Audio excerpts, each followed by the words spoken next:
warahmatullahi wabarakatuh. Perkenalkan, nama saya Khalda Livia Zahra dengan nomor NPM 20351651643, jurusan Ilmu Komunikasi, Fakultas Ilmu Sosial dan Politik. Tengah pandemi COVID-19 saat ini menjadi sebuah tantangan semua masyarakat untuk bertahan hidup. Bagi kalangan berada, mungkin masih dapat diatasi, sebab mereka memiliki cadangan untuk kebutuhan hidup yang cukup. Namun pertanyaannya, bagaimana nasib orang-orang yang hidup dengan kondisi yang terbatas di saat kondisi genting saat ini? Dalam kondisi normal saja, mereka harus bercucuran keringat dan bersusah payah untuk bertahan hidup. Apalagi dalam kondisi pandemi saat ini, sebut saja kaum marginal atau masyarakat ekonomi lemah yang mengandalkan sambung hidupnya dari penghasilan per hari. Jumlah pendapatan yang tidak menentu, yang terkadang cukup atau justru tidak mendapatkannya sama sekali. Mereka termarginalkan karena tekanan ekonomi, sosial, budaya, dan kebijakan pemerintah yang tidak berpihak pada kelas menengah ke bawah. Makan 1 kali sehari saja sudah menjadi rasa syukur mereka untuk bertahan di tengah pandemi saat ini. Di tengah pandemi saat ini, mereka terpaksa untuk beraktivitas di luar rumah. Bukan berarti mereka tidak takut terinfeksi virus corona, namun mereka tidak memiliki pilihan lain untuk bertahan hidup. Di balik suksesnya orang-orang dalam menghadapi pandemi saat ini, tidak sedikit pula para kaum kelas menengah ke bawah yang harus bertahan hidup. Bapak Tukiran misalnya. Untuk menyambung hidupnya, Bapak Tukiran berjualan hordeng di Pasar Bukit, Tangerang Selatan. Pendapatan yang berkurang sejak awal pandemi dan kurang cukup untuk menghidupi keluarga. Nah, berarti kan saat ini lagi pandemi nih Pak.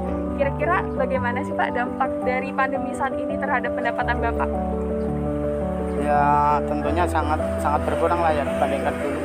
Soalnya pas pandemi ini omset kita bisa turun ya, bisa bahkan kadang-kadang ya hampir nggak dapat, sehari 2 hari kadang-kadang nggak dapat sama sekali.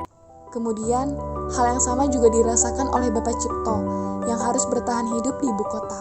Terlebih dalam pandemi COVID-19 saat ini dan penutupan pasar Tanah Abang yang menghambat pendapatannya, yang seringkali bahkan tidak mendapatkan pemasukan sama sekali. Dalam keseharian, Pak Cipto adalah berjualan minuman di pinggir jalan Pasar Tanah Abang, Jakarta Pusat. Alasan datang ke Jakarta agar dapat mencukupi kebutuhannya, namun ternyata kenyataannya hal tersebut bukanlah hal yang mudah. Rezeki itu kadang surut, kadang naik, kadang surut, kadang naik.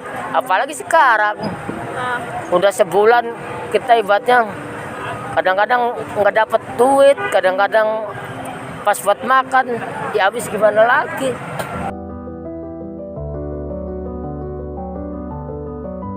Harapan saya untuk pemerintah, mudah-mudahan pandemi ini segera berakhir. Untuk bantuan-bantuan yang dari pemerintah khususnya mudah-mudahan bisa meratakan rakyat kecil yang lebih membutuhkan. Kadang-kadang orang-orang yang notabene udah mampu malah dapat yang rakyat kecil kadang-kadang.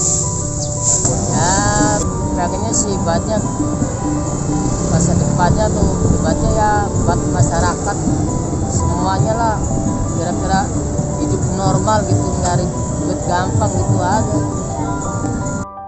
Keberadaan kaum marginal yang tidak ditangani dengan baik akan menjadi suatu permasalahan yang kompleks, seperti pelacuran, pencurian, dan bahkan perdagangan manusia. Dari kasus tersebut, kita seharusnya lebih peduli lagi terhadap kaum marginal. Mereka sangat membutuhkan uluran tangan kita. Solusi terhadap keberadaan kaum marginal mencangkup peranan masyarakat, mahasiswa, pemerintah, dan kaum marginal itu sendiri. Dari segi pendidikan, ekonomi, sosial, dan politik. Di mana diharapkan pemerintah membuat kebijakan lebih pro rakyat. Demikian narasi dan liputan yang dapat saya sampaikan. Terima kasih. Wassalamualaikum warahmatullahi wabarakatuh.